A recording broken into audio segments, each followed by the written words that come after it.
High above the streets of Metropolis, Lex Luthor is attempting a hostile takeover of Cord Industries from its CEO, Thomas Cord. However, before Lex could get into the nitty-gritty of negotiating, and by negotiating I mean issuing out death threats, a figure looking like Superman crashes into their helicopter, sending it flying into Lex's office. The figure steals Lex's secret supply of kryptonite and snorts it like it's cocaine. Lex is left in awe as the figure that looks like Superman leaves, letting Thomas Cord fall to his death. Meanwhile, all across the United States, various prisons are being broken into, releasing all of the supervillains trapped within.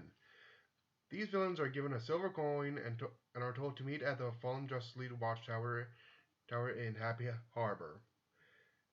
How Safe Tower crashed down is another story altogether, but point is, a lot of supervillains are gathering in one place, wondering just who the hell contacted them. Their wondering pays off as it is revealed to be the Crime Syndicate, evil versions of our beloved heroes from another universe: Ultraman, Superwoman, Owlman, Johnny Quick, Atomica, Deathstorm, Power Ring, and Grid. There are other members, but they are only members by association, like the Outsider, who is Evil Alfred, and the Hitchhiker. More on him later. They broadcast their message to the world saying that they killed the Justice League, and as proof give Superman's cape, Wonder Woman's lasso, and Aquaman's trident to the villain. Superwoman brings out Nightwing, revealing his identity to Dick Grayson. His reveal is less of a major character moment and more like an afterthought in the story. Ultraman goes to say any form of rebellion will result in the death of not only the offender, but their family as well. But enough about that. The villains go lose to man's heroes in tie-in books, and Ultraman pushes the moon in front of the sun so it wouldn't hurt him, essentially saying fuck you to physics. Lex is not having any of that. This is a job for Superman, but since he's not here, then it's a job for Lex Luthor. He goes to LexCorp Sub-Basement 13 to get equipped with a power suit and some muscle. His scientists have been working on a Superman clone for the past 5 years. Sadly, it's only half-baked, but it will have to do. At the very least, it's a strong meat shield, and for the sake of simplicity, I'll be calling the clone for what it actually is: Bizarro. Meanwhile, at the Watchtower, the Syndicate discuss what they should do next. Johnny and Atomica want to go out and have some fun, and have even more fun later, if you know what I mean. And they do so.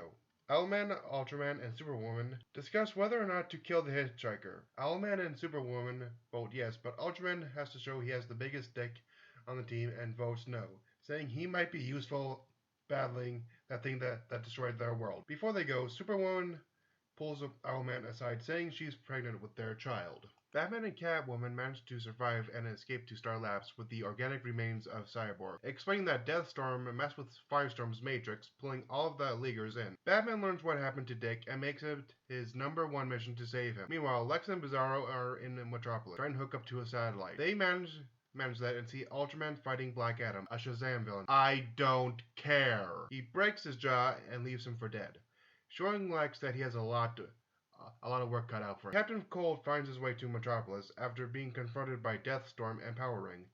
They don't want to level their own turf, especially when there are women and children still there. Cold meets up with Lex and Bizarro and are then meet up with Black Manta carrying the unconscious remains of Black Adam. They all want one thing in common, and that is to take down the Crime Syndicate. And thus Team Sunshine is born, ready to kick the Syndicate's ass. Team Sunshine arrives at Wayne Tech and runs into Batman and Catwoman, both trying to bolster their arsenal. They're intercepted by Power Ring's team, consisting of Gigantia, Shadow Sheath, Thief, Copperhead, Blockbuster, and finally Deathstroke. Batman puts on one of his contingency plans for Green Lantern into action, a Sinestro Power Ring, and becomes Yellow Lantern Batman! For about 2 seconds. Talk about disappointing, but it wasn't for nothing because it called in Sinestro, who then proceeds to disarm Power Ring, both figuratively and literally, as the rest of his forces are defeated, except Deathstroke, who switches sides after seeing how many zeros on the check Lex offered him. Batman isn't too happy to work with known criminals, and if it's going to work, whatever this is, then they work for him. However, he says this in front of Bizarro, Lex, in a power suit, Sinestro, Black Adam, and Deathstroke. Black Manta and Captain Cold are off to the side looking pretty. It's clear that he's just Team Sunshine's shadow.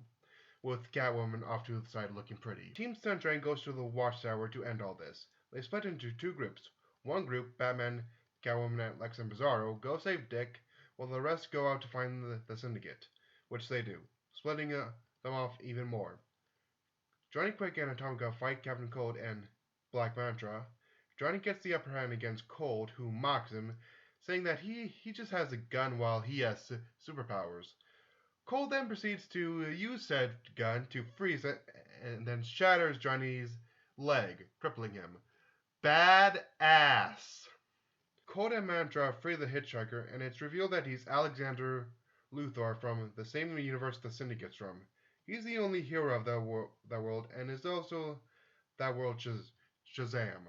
Oh, I'm sorry, I mean he's Mazas!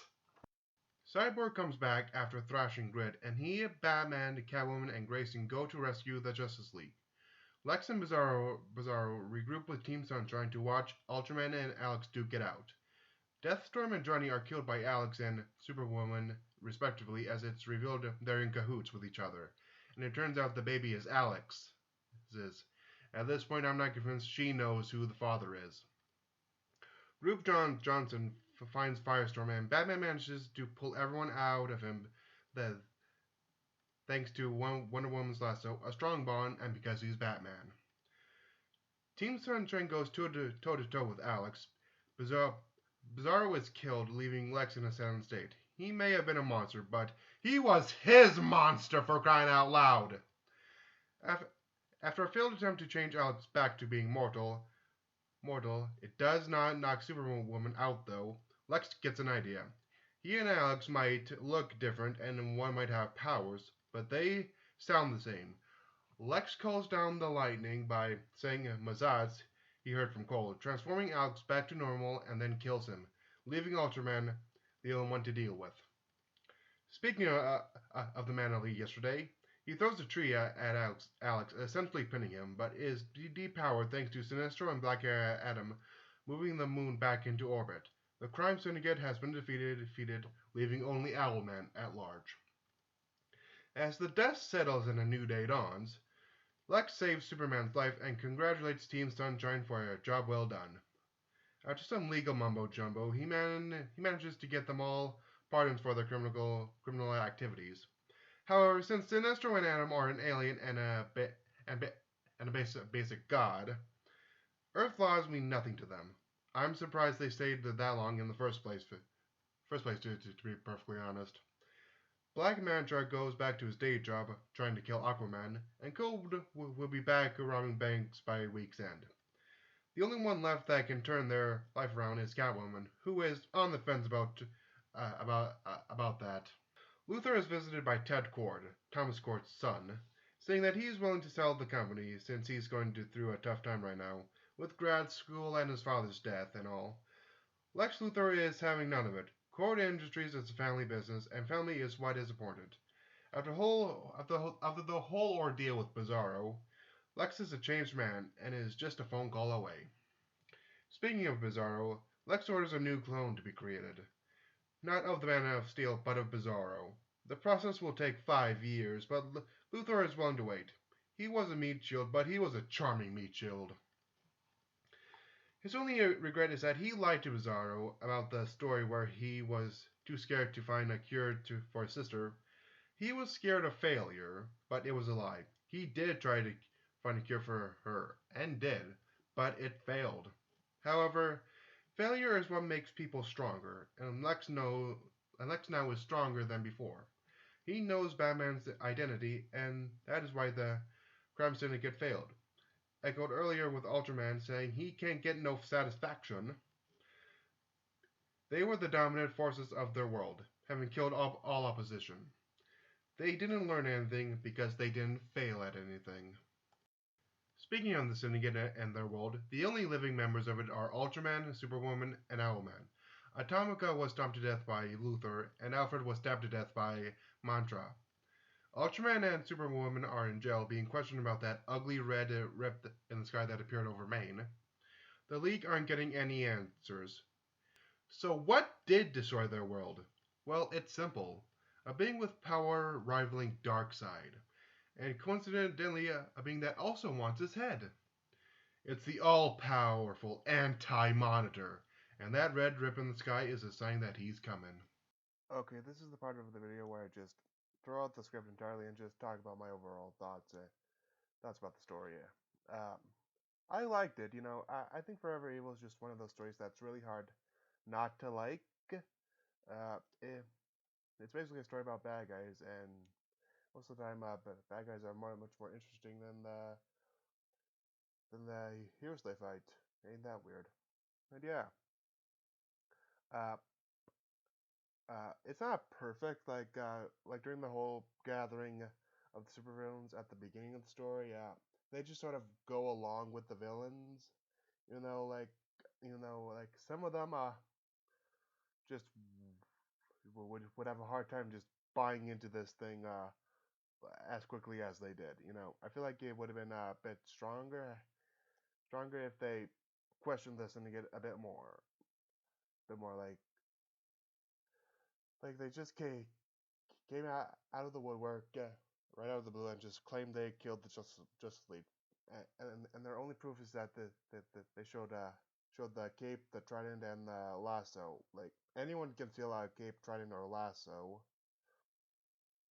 So yeah, I feel like there needed to be better proof in order that the syndicate had to show in order to better convince the villains to go along with their plan. Yeah, that's just me though. And this next issue, uh, is Forever Evil isn't so much as a villain team up book. Well, it is, but it's mainly a Lex Luthor story. Like he's the one the story kicks off with, and the one where the story ends. Like he has the most development out of everyone of Team Sunshine. So Sunshine, that's not to say they, sorry, they don't get their moments. They do. It's just that yeah, Forever Evil is at its core a Lex Luthor story. I feel like yeah, just wanted to say that. And next, what else? What else? Yeah, yeah. I wish we got to see a bit more of Team Sunshine just interacting with each other. Like there's one bit that I left out about where Sinestro is talking to Black Adam about his country. Uh, the the name eludes me, and I'm not going to even try to pronounce it, even if I did remember. Yeah, and from what I understand, it's pretty much the same way. Sinestro ruled over his home planet, like a dictatorship, and yeah, that interaction is really cool. Yeah, I wish we had more of that between between the members. And speaking of Sinestro, where did he come from? Like like this, it's like not even it, like he just sort of appeared out of nowhere when Powering destroyed the Sinestro Corp ring. Like where did he come from? Like was he just standing behind the corner waiting for just that to happen? Yeah, yeah. And this next issue is probably a bigger issue with the New 52 and 2 in general. But where did Batman get the Sinestro Corpse power ring? He says so himself that he got it when the corpse invaded Earth. And there was only one time that happened, the Sinestro Corpse War, as far as I'm aware of, and that happened pre-New 52. So it should be out of continuity with the story. Now I'm now I'm willing to admit I might have missed something. Uh, I don't read comics as closely as some other people, but yeah. So I could very well miss something. Maybe the corpse did invade, and I just missed it. But yeah. So yeah. So ignoring those small flaws and continuity hiccups, it's a good story that I that I generally recommend. If you just like seeing villains, or more in particularly Lex Luthor, just being an all around badass.